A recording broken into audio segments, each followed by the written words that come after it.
주십시오. 한 주간 수고하셨습니다. 이름으로 축복합니다.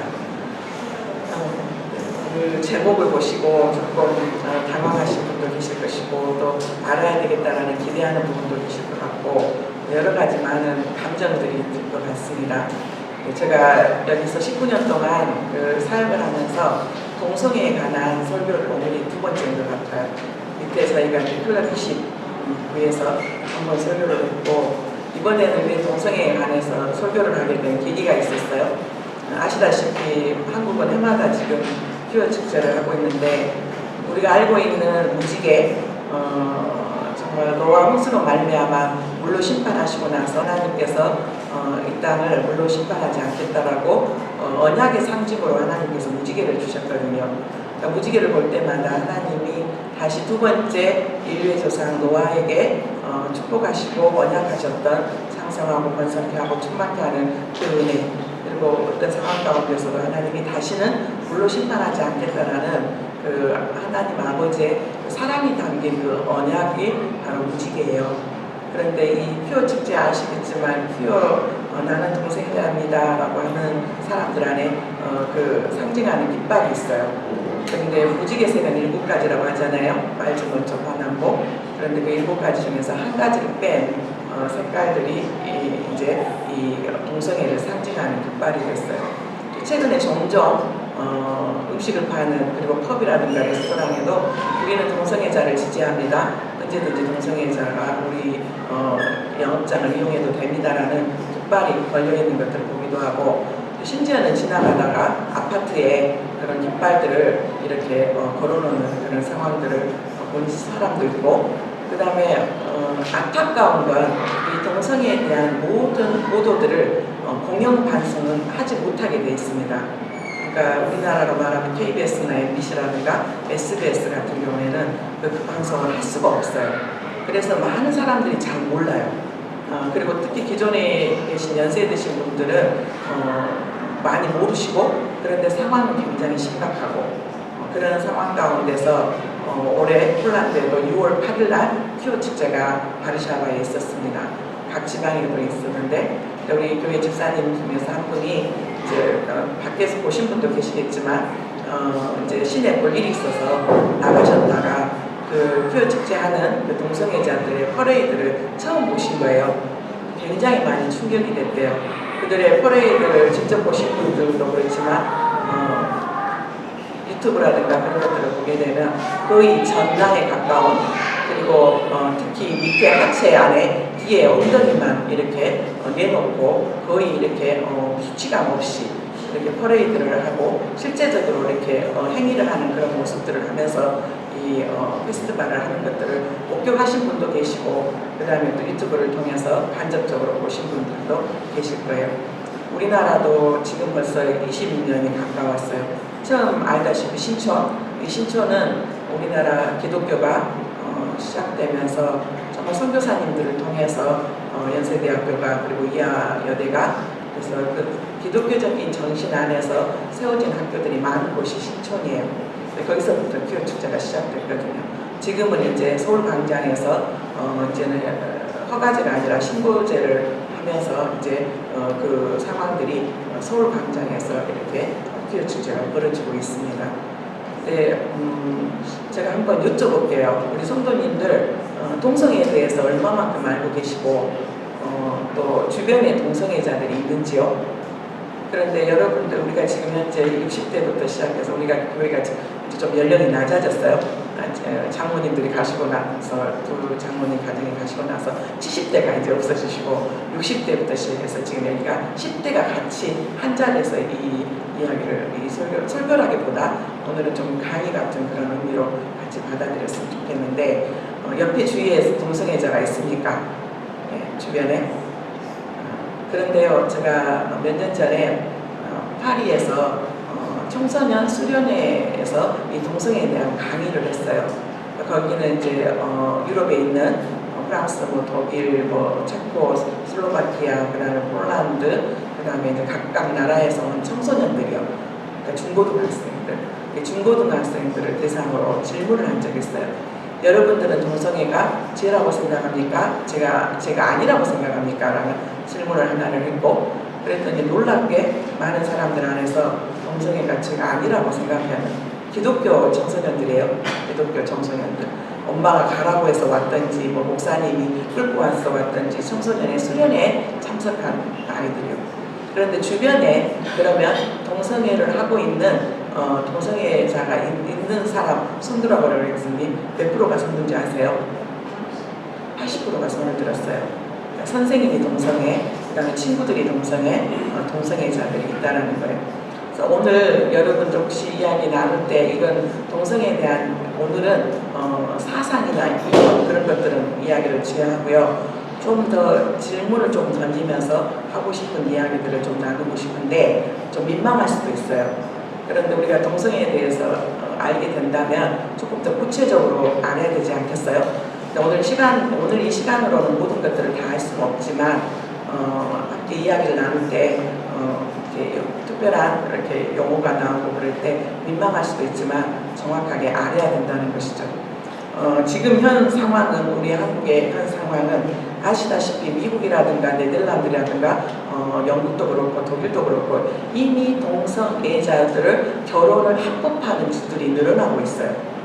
늘어나고 있는 상황이고 우리나라는 이제 지금 이게 수면 아래로 원래 동성애에 대한 최초의 성경적인 것들은 노아와 세 아들 셈과 함과 야벳에서 함으로부터 거슬러 올라가는데 이제 이거는 일단 제쳐놓고요. 그리고 가장 동성애로 인해서 하나님께서 유황불을 내리셔서 멸망시킨 도시가 소돔과 고모라예요.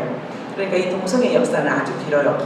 동성애는 한마디로 말해서 인간의 죄가 들어오고 난 다음에 하나님께서 성이라는 아주 귀한 선물을 주셨어요. 이 성을 하나님께서 귀한 선물로 주셨는데 이 성의 선물은 어떨 때 가장 아름답냐면 한 남자와 한 여자, 아담이 동침하는 것을 하나님께서 기쁘지 않게 여기시고 그 아담의 갈빗대를 취하셔서 하와를 허락하시고 그리고 두 부부가 한 남자와 한 여자, 한 남편과 한 아내와 남편 1대1의 가정제도라는 결혼이라는 제도 안에서 가장 귀하게 주시는 선물이 바로 성이에요. 그런데 이 죄가 들어오고 난 다음부터 이 가장 아름답고 고귀하고 순결해야 될 성이 이제는 사단의 도구로 전락되는 상황들이 있는데 그 중에 하나가 동성애라는 거예요. 그런데 우리 지금 대한민국 안에서 정말 아주 빠른 속도로 인권이라는 이름으로 그리고 젊은이들 안에서는 문화라는 이름으로 이 동성애에 대해서 굉장히 간용적인 그런 표현들을 하고 있어요. 그래도 동성애에 대해서 동성애를 인정하고 찬성하고 하고 있는 나라 100개 나라 중에서 이 동성애자들이 가장 살기 좋은 나라가 1위가 네덜란드랍니다. 1위가 네덜란드고 2위가 아이슬란드인데 그래도 우리나라는 조사를 해봤더니 69위 정도가 됐어요. 그러니까 아직까지는 전반적으로는 이 동성애에 대해서 이식하거라든가 동성애를 수용하는 것들에 대해서는 아직까지는 네덜란드라든가 아이슬란드에 비해서는 굉장히 보수적이에요. 그런데 문제는 이제 10대, 20대, 30대, 40대, 50대, 60대 연령별로 조사를 했는데 놀랍게도 20대하고 30대, 10대, 20대, 30대는 이 동성애에 대해서 찬성하냐 반대하냐 했을 때 71%가 찬성한다라는 그런 조사가 나왔어요. 그러니까 이 젊은이들 지금 20대, 20대, 30대, 40대는 많은 부분들 안에서 그들도 인간이고 그들도 인격을 가지고 있고 그들도 인권이 있고 그들도 아주 성소수자로서 마치 일반 사람들에게 어마어마한 핍박을 받고 또 차별을 받는 것처럼 이렇게 보도가 됐고 그들 안에서 동정심과 또 그들을 불쌍히 바라보는 그런 전반적인 상황들이 지금 벌어지고 있어요. 그런데 우리나라는 1999년까지 이 동성애에 관련된 여러 가지 좋지 않은 질병하고 이제 조금 이따 더 구체적으로 이야기를 하겠지만 이 동성애하고 관련된 질병, 에이즈에 대한 것들을 연관시켜서 교과서에서 다 실었어요. 그리고 학생들이 정확하게 알고 봤었어요.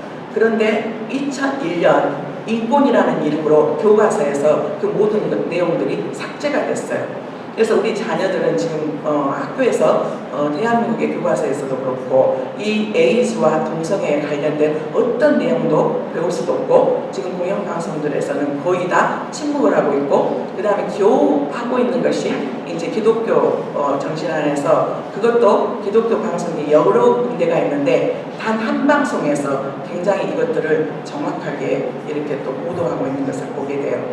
근데 문제는 우리나라가 지금 29배 정도, 29배 정도 지금 동성애자들이 늘고 있다는 사실이에요.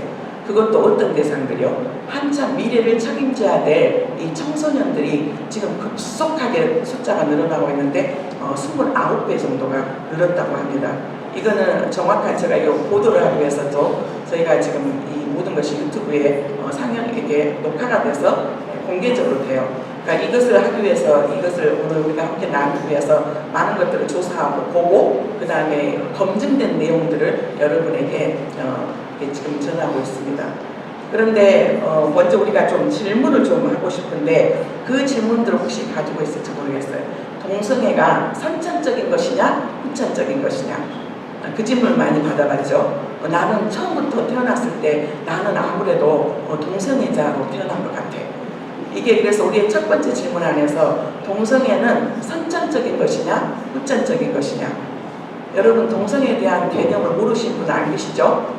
동성애 안에 레즈비언도 있고 또 게이도 있고 그러는데 오늘 이야기하고자 하는 부분은 많은 부분 안에서 우리가 말하는 이제 좀 민망하지만 한문으로 성적인 행위를 하고 있는 성교를 하고 있는 이 남자 동성애자들에 대한 이야기를 좀 다루려고 해요. 그런데 과연 이 동성애가 선천적인 것이냐 후천적인 것이냐. 그런데 놀랍게도 이 GWAS 이게 최첨단 유전자 조사 기법이에요. 이게 우리 안에서는 하나님께서 우리 몸에 유전 정보를 다 부모님을 통해서 이렇게 물려받았잖아요. 그게 DNA라고 하잖아요. 근데 이 DNA를 정확하게 분석할 수 있는 유전자 조사 기법이 최첨단 이 조사 기법이 GWAS인데 이 동성애 성향을 유발시키는 유전자가 있는가 없는가를 많은 과학자들과 많은 의사들이 철저하게 조사를 하고 연구를 하고 살펴봤어요. 그런데 이 우리의 몸 안에 23,000개의 그 유전 정보 중에서 놀랍게도 이 동성애 유전자적인 요소는 하나도 발견하지 못했다고 해요. 하나도. 그러니까 이 동성애는 선천적인 것이냐 후천적인 것이냐 결국은 뭐예요? 후천적인 거라는 것이죠. 오히려 우리가 요즘 현대사회 정신분열증이나 우울증이라든가 조울증은 놀랍게 어머님 아버님이 정신분열증이라든가 우울증이라든가 조울증이 있으면 반드시 자녀에게도 이 유전 정보가 발견이 된대요. 그런데 이런 정신분열증이나 그 다음에 이런 조울증이라든가 우울증이 있는 유전 정보라 할지라도 약을 통해서 때로는 상담을 통해서 치유가 되는데 그러면 또 소망이 있는 건 지금 동성애를 하고 있는 즉 동성애를 하고 있는 사람들 안에서도 얼마든지 탈동성애를 할 수 있다는 거예요. 즉 우리 안에서 내가 암이 안 걸리고 싶은데 때로는 다른 고혈압이나 당뇨가 안 걸리고 싶은데 우리는 늘 병원에 가면은 의사가 물어보잖아요. 집에 가족력이 뭐가 있습니까? 라고. 그래서 부모님 안에 또 그 위에 뭐 암이 있었다든가 고혈압이 있었다든가 당뇨가 있었다 그러면 그것이 발생할 수 있는 확률이 훨씬 높잖아요. 그런데 놀랍게 동성애는 그렇지 않다라는 거예요. 그러니까 동성애는 한마디로 말해서 의지만 있으면 얼마든지 이 동성애에서 빠져나올 수 있는 가능성이 있다라는 거예요. 의지만 있으면. 그리고 이제 또 두 번째 우리 안에서 그러면 동성애가 도대체 후천적이다라고 그러는데 그럼 이런 동성애를 하는 이유가 뭐고 그리고 갑자기 우리 대한민국의 이 청소년들 안에 29배 정도가 동성애자들이 생기는 이유는 뭘까? 이게 후천적인데 뭐냐면 학습이요. 학습. 아까 제가 처음 말씀했을 때 우리나라 교과서에 1999년까지만 해도 이 동성애에 대한 여러 가지 부작용과 그런 것들을 책에서 실었고 교과서에서도 배울 수 있었어요. 그런데 2001년부터 그 모든 내용들이 삭제가 돼버렸어요. 그리고 이제 어떤 상황이 벌어지냐면 인터넷이 갑작스럽게 보급되면서 인터넷 안에서 많은 이제 음란물이 쏟아져 나오게 되는데, 여러분 안에서 혹시 보신 분 있을지 모르겠지만 포르노가 많이 흥행이 되고 있는데, 이 포르노 안에서 정상적인 성행위보다는 이런 동성애자들에 대한 그런 성적인 포르노가 너무 많이 지금 다른 사람들에 의해서 또 청소년들에게 보여진다는 거예요. 그리고 문화라는 이름으로 영화라든가, 우리나라에서도 최근에 여자들 레즈비언을 상대로 하는 내용을 한 영화가 상영이 됐었어요. 그런데 이런 영화들, 미국에서도 그런 영화들은 아주 미화되어서 아주 아름답게 미화되어서 잘못된 왜곡으로 그런 영화들과 그 다음에 그런 포르노들이 이렇게 성행하면서 아이들이, 청소년들이 우연찮게 이렇게 클릭하게 되고 그것들을 보게 되고, 그 다음에 그것들 안에서 한번 나도 해보고 싶다라는 그러한 호기심을 갖는다라는 거예요. 그러니까 지금 인터넷 안에는 우리가 다 알다시피 지옥과 천국이 동시에 있어요. 이 인터넷의 자료를 통한 거라든가 그런 것들 통해서 우리가 직접 현장에 가지 않아서 많은 그런 정보들을 얻을 수가 있잖아요. 그런데 이 또 인터넷 안에서는 지옥이 있어요. 그래서 우리들 아이들, 자녀들 안에 인터넷 사용과 스마트폰의 그런 절제가 무엇보다도 필요한 것들을 보게 돼요. 그것을 봤을 때 우리의 뇌는 그것을 기억하게 되고, 특별히 그것을 해보고 싶은, 따라 해보고 싶어하는 모방 심리가 우리에게 있어요. 그래서 오늘 우리가 정말 주님의 보혈을 찬양을 했는데, 우리 자녀들 안에 주님의 보혈이 우리를 깨끗하게 적셔주기를 원해요. 그런데 이 동성애자는 지금 오늘은 남자와 남자의 학문 성교를 통한 그런 성적인 것을 누리고 있는 이 사람들에 대해서 이야기를 하고 있는데요. 이 여성가족부가 조사한 바에 의하면 가출 청소년들 중에서 15.4%가 청소년들 중에 동성애를 경험한 적이 있다고 말해요.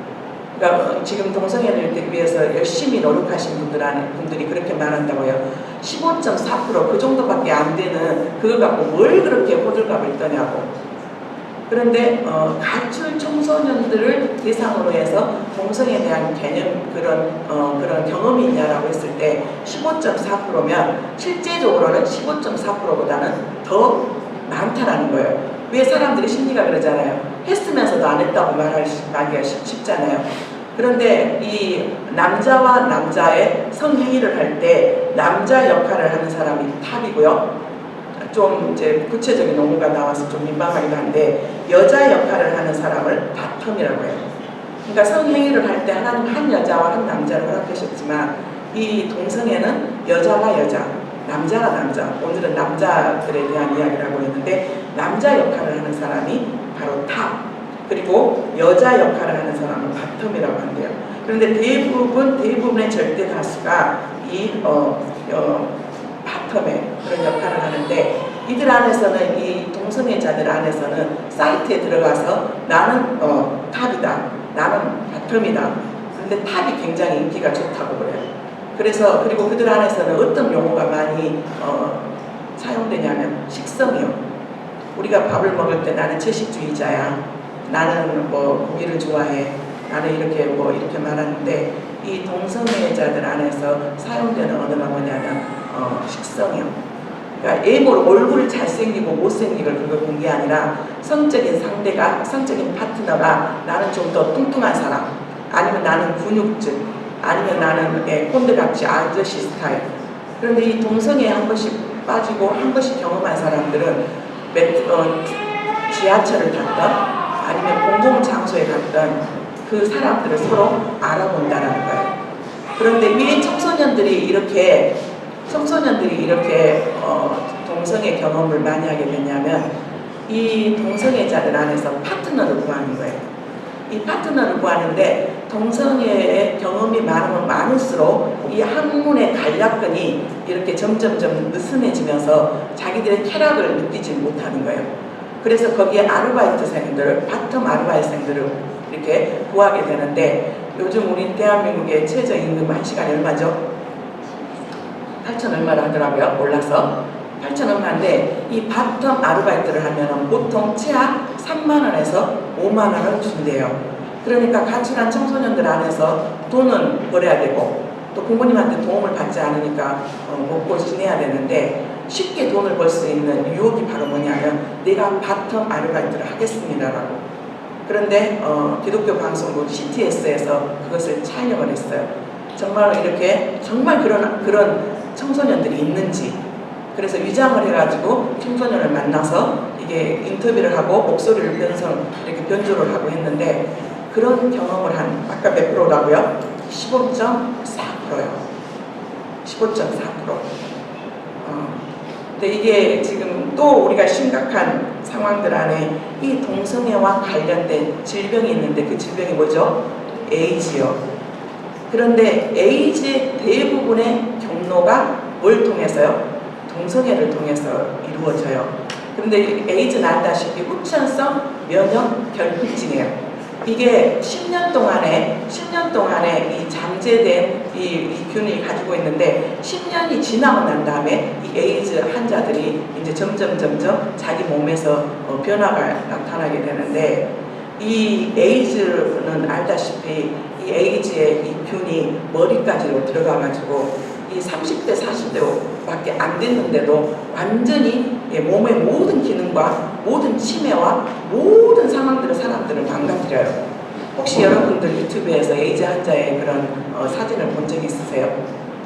뒤에 항문은 완전히 다 간략근이 풀어져갖고 걸어가는데도 대변이 막 흘려나오는 그런 그림부터 시작해서 정말 나이가 별로 많지 않은데 에이즈로 인해서 완전히 해골이 되고 온몸이 반점으로 인해서 죽어가는 에이즈 환자들이요. 근데 우리나라가 지금 2006년 이후에 이 에이즈의 감염이 거의 의료사고로 인해서 일어난 에이즈 환자는 거의 없다고 그래요. 그리고 에이즈 환자의 그 비율이 남자가 93대 여자가 7이래요. 100으로 봤을 때 남자가 93, 여자가 7. 그래서 이 남자와 남자의 학문을 통한 성관계 때문에 일어나는 에이즈 환자들이 문제는 뭐냐면 양성애자들이요. 그러니까 내가 에이즈 환자인데 그리고 남자하고 관계 가운데 에이즈의 병을 가지고 있는데 또 다른 여자를 만나는 거예요. 그래서 남자도 만나고 여자도 만나면서 그 성관계를 하면서 아무 죄가 없는 그리고 에이즈 환자라는 것을 숨기고 만나고 결혼을 함으로 인해서 여자들에게 전해주는 거예요. 근데 알다시피 여러분 엄마가 에이즈 환자면은 자녀도 에이즈 환자의 균을 가지고 태어나요. A가 무슨 죄예요?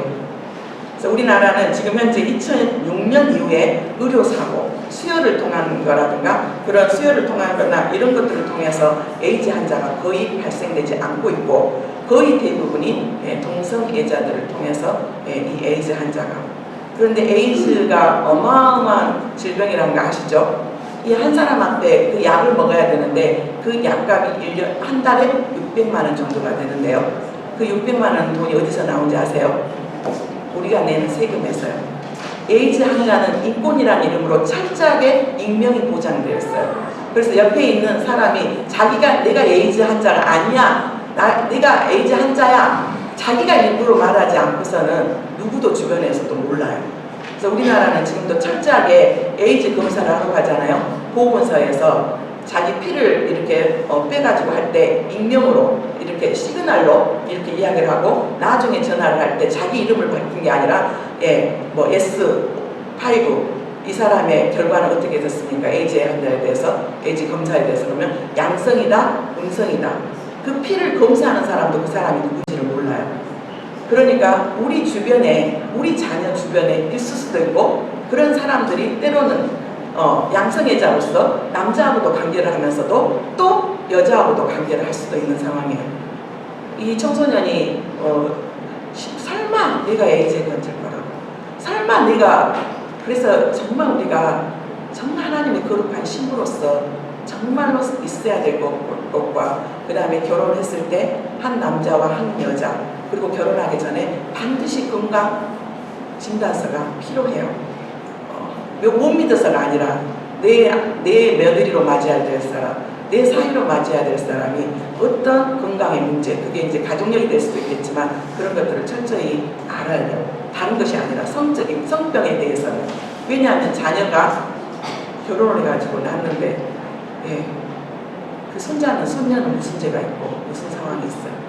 근데 그러면 도대체 왜 이렇게 이 동성애가 끊이지 않고 점점 더 이렇게 활성화가 되고 지금 유럽이나 미국은 이미 우리나라는 그게 정말 심각하게 이런 상황들이 많이 벌어지고 있어요. 왜 그럴까? 도대체 왜 그 동성애가 뭐가 그렇게 좋아서 이 철저하게 이 동성애를 끊지 못하고 있을까? 근데 일단은 첫 번째로 이 동성애자들을 우리가 공일히 봐야 될 것들이 정신적인 부분들을 좀 살펴봐야 되는데요. 정신적인 부분 안에 이 동성애자들을 갤럽에서 조사를 했어요.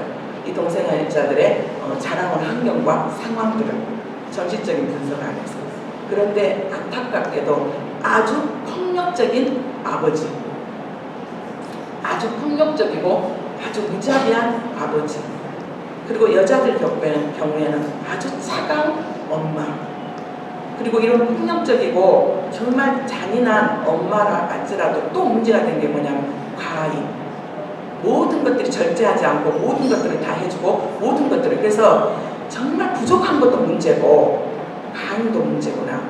그런데 특별히 이제 남자들에 대한 동성애자에 대한 이야기를 하기 때문에 굉장히 어렸을 때 살아오는 가정 가운데 굉장히 폭력적이고 사랑받지 못했던 이 아버지 밑에서 정말 부유한 환경을 지냈던 사람들이 많았어요.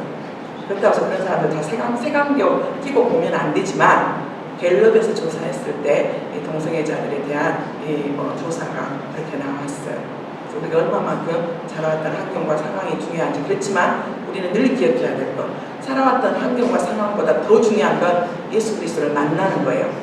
그래서 내가 그런 환경 가운데 그런 상황 가운데 내가 태어나고 싶지 않았고 그런 부모님을 만나고 싶지 않았어요. 그럼에도 불구하고 예수님 안에서 치유가 되고 회복이 되고 예수님 안에서 사랑 안에서 이렇게 다시 우리가 회복이 됐을 때 그러한 사람들을 도울 수가 있지요. 그래서 탈동성애로 인해서 또 목사가 되고 또 그런 자들을 도운 목사님들도 계시고요. 그런 교회들도 있고 그러면서 예수님의 사랑을 전하는. 그리고 미국은 특히 우리나라는 탈동성애를 했다가 다시 돌아가는 상황이 너무 많은 거예요. 왜냐하면 색안경을 끼고 보고 그 사람들을 품지를 못하는 거예요. 그런데 미국은 너무 좋은 것이 그런 탈동성애자가 되잖아요. 그러면 지역마다 그들을 보호해주고 그들을 상담해주고 치유해주고 그 선입견과 편견을 갖지 않도록 계속해서 돌봐주고 계속해서 치료해주는 거예요. 그래서 왜 선진국이 선진국인지 알겠어요. 근데 우리나라는 탈동성애를 했다가 다시 돌아가는 그런 회귀하는 상황들이 벌어지는데 편견이요, 선입견, 그리고 또 하나는 중독이요. 왜 그러면 이거는 동성애를 또 연구하고 또 그것을 위해서 공부하고 그 다음에 또 알리는 사람들 안에서 이 동성애는 사랑도 아니고 인권이 아니다라고 정확하게 말하면 성쾌락이더라고요. 성의 노예가 돼요. 어떤 상황이냐면 우리 하나님께서 여자와 남자를 다르게 만드셨죠. 그런데 여자에게 없는 남자의 장기가 한 부분이 있는데 그게 전립선이래요. 전립선 아시죠? 근데 이 전립선이 어디에 붙어 있냐면 항문에 붙어 있대요. 항문에 딱 붙어 있는데 이 항문에 붙어 있는데 이게 항문에 붙어 있는데 이 남자 성기가 항문으로 들어왔을 때 이 전립선을 건드리면서 그 이루 말할 수 없는 어마어마한 쾌감을 느낀대요. 우리가 이제 남자가 아니고 동성애자가 아니니까 모르겠는데 이 전립선이 항문 벽에 딱 붙어 있는데 이 남자의 강한 성기가 들어오면서 이 전립선을 자극할 때 어마어마한 여자와 남자가 정상적으로 관계 가운데 이루어지는 오르가즘보다 어떻게 표현할 수 없는 쾌감이 있대요. 근데 이게 얼마나 강한지 마약보다 더 큰 중독성이 있다는 거예요.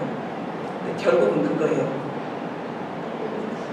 남자의 항문에 붙어있는 전립선에 대한 그것들을 강한 남자의 성기가 항문에 들어오면서 그것을 자극했을 때 오는 정말로 그 안에 있는 쾌락이요.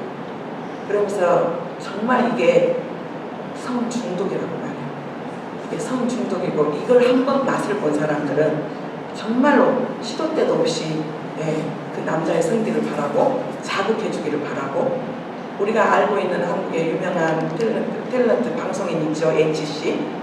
이 HC가 왜 동성애자가 됐냐면 초등학교 때 동성애 동네 형한테 경험이 있었어요. 그 경험이 있었는데 이것을 이야기하신 분은 이 HC는 굉장히 동성애자 중에서 문란하지 않고 깨끗한 분이래요.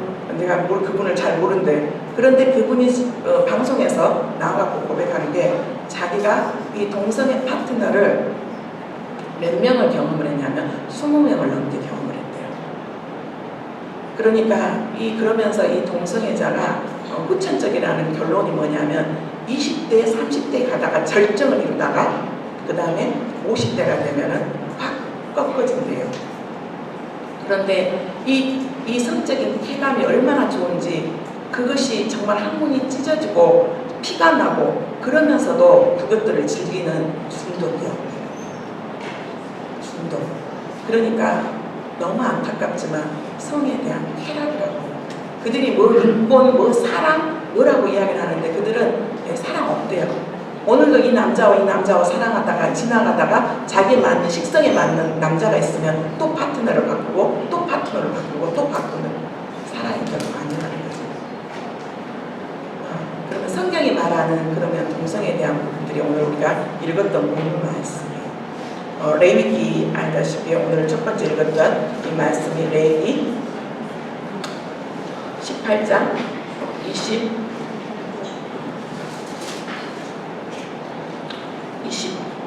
여러분 놀랍지 않아요? 지금 이 알다시피 창세기, 출애굽기, 레위기, 민수기, 신명기는 지금으로 말하면 6,000년 거의 다 모세가 기록한 성경인데 이거에 대해서 하나님은 정확하게 동성애에 대한 이야기도 해주고 그 다음에 성경 가지고 계신 분은 모르겠지만 가지고 계신 분들은 23절에도 보면 너는 짐승과 교합하여 자기를 더럽히지 말며 라고 사람과 동물 간의 수간 우리가 동성애를 이걸 인권이라고 성소수자라고 생각을 하고 그들을 이 법적으로 이걸 허용을 해주면 수간부터 시작해서 아이들 성학대에 대한 많은 부분들이 심각한 문제를 일으킬 수가 있어요.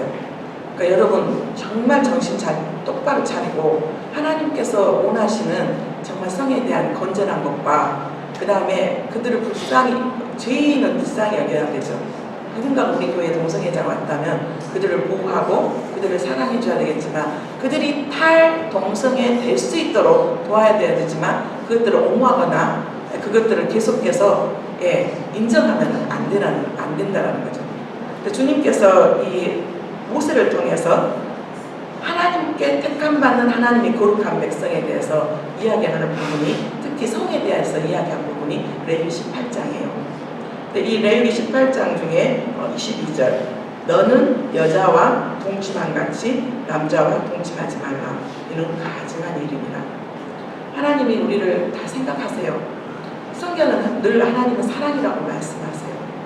그런데 오늘 우리가 봤던 것처럼 이 동성애와 에이즈 근데 이 놀랍게 동성애에 빠진 사람들 여러분 다 아시죠? 못 먹고 못 살고 가난한 자들이 그렇게 동성애에 빠진 게 아니에요.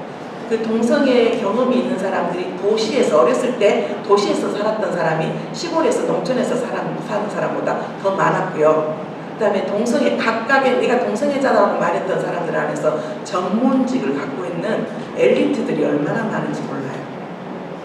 그런데 그들의 삶이 얼마나 불행하냐고요. 그 젊음이 지금은 젊은 것 같지만 언젠가는 죽어가고 그러면서 내가 언제 그 병이 나에게 올 수도 있고 그 다음에 하나님께서는 건강한 가정을 통해서 이 땅에 하나님의 백성들을 또 이 땅에 더 있게 하는 것이 하나님의 뜻이에요. 그리고 로마서 1장으로 돌아가면 우리가 알다시피 로마서는 복음의 다이아몬드라고 말하죠. 근데 이 사람들 안에서 하나님의 형상으로 만들어지는 하나님의 형상의 씨가 있는 반면에 사단의 종로를 타며 사단의 또 사단으로부터 온 우리 안에 그 죄의 속성이 있는데 대표적인 상황이 어떤 상황이냐면 마음에 하나님의 두기를 싫어해요. 마음에 하나님의 두기를 싫어하고 마음에 하나님의 두기를 싫어하면서 나타나는 현상이 뭐냐면 우상 숭배예요. 그래서 하나님이 아닌 다른 것들에 마음을 빼앗기고 그러면서 실제적인 우리 안에 연약함들이 나타나는데 그게 바로 뭐냐면 성적인 타락이고 이 성적인 타락 중에서 가장 안타까운 것이 동성애예요. 오늘 로마서 1장 한번 말씀 한번 읽어볼까요? 예. 그와 같이 남자들도 성경책 가지고 계시죠? 로마서 1장 27절 26절 이 때문에 하나님께서 그들을 부끄러운 욕심에 내버려 두셨으니 곧 그들을 여자들도 술리대로 쓸 것을 바꿔 영리대로 쓰며 이 때문에 하나님께서 그들을 부끄러움에 내버려 두셔서 왜 하나님 그렇게 에이즈라는 무서운 질병들을 나하고 이렇게 하게 하셔서 사람들이 이렇게 죽게 되냐고. 그런데 하나님은 때로는 하나님의 유기하는 사람들도 있어요. 이 때문에 하나님은 첫째 하나님은 우리가 어떤 불의한 자라도 회개하고 돌아가기를 원하지만 끝까지 하나님을 거부하고 끝까지 하나님을 마음에 두려고 하지 않는 자들 안에서 하나님이 때로는 유기하기도 하는데 이 때문에 하나님께서 그들을 부끄러운 욕심에 내버려 두셨으니 곧 그들을 여자들도 순리대로 쓸 것을 바꾸어 영리로 쓰고 그리고 27절 그와 같이 남자들도 순리대로 여자 쓰기를 버리고 서로 상하여 음욕이 불릴 듯하는 음욕이 불릴 듯해요. 음욕이 불릴 듯하는 이유가 아까 말씀드렸듯이 신체적인 것들 안에서 전립선에 대한 자극이요. 그것만 되면은 이성과 모든 판단과 모든 합리적인 것과 모든 것들을 다 내려가 버리고 어디가 됐든지 어디 상황이 됐든지 그래서 그 성행위를 하는 듯이 화장실이 되기도 하고 때로는 사람들이 오면 숨어있고 좀 조금 우리가 염한석 원장님 아시죠? 이분이 에이즈에 대해서 그 에이즈와 동성애에 대해서 되게 많이 아시고 지금도 에이즈 환자들을 돌보고 있는 그런 상황들이에요. 요양원을 하고 있는데 에이즈 환자들을 위한 요양원을 얼마나 이게 정말 절제가 안 되는지 화장실 문을 이만큼 잘라놨는데도 불구하고 거기서 그 행위를 하게 되고 그 다음에 차가 주차되어 있는 조금 거기에 타다니고 상관없이 수치심과 그런 것들이 이미 양심이 하이맞아버리고 죽어가는데도 불구하고 지금 병원에 죽으려고 정말 요양원에 있는 상황 가운데서 그런 일들이 벌어지고 있다는 거예요. 서로 향하여 용력이 불린 듯하며 남자가 남자와 더불어 부끄러운 일을 행하여 그들의 그릇 때문에 상당한 공을 그들 자신이 받아요. 얼마나 안타깝냐고요. 우리가 잘 알고 있는 이호나 목사님 탈동성애로 인해서 동성애자들을 돕고 있는데 이분도 동성애자여서 어머니가 이 아들이 그렇게 있는 그러고 살고 있는 어머니가 정말 이 아들 때문에 마음이 너무 아픈 거예요. 스스로 목숨을 끊었어요. 자살을 했단 말이에요. 그러니까 동성애자 한 사람으로 인해서 주변에 있는 가족들이 다 불행해져요. 그리고 정말로 정상적인 삶을 살 수가 없어요.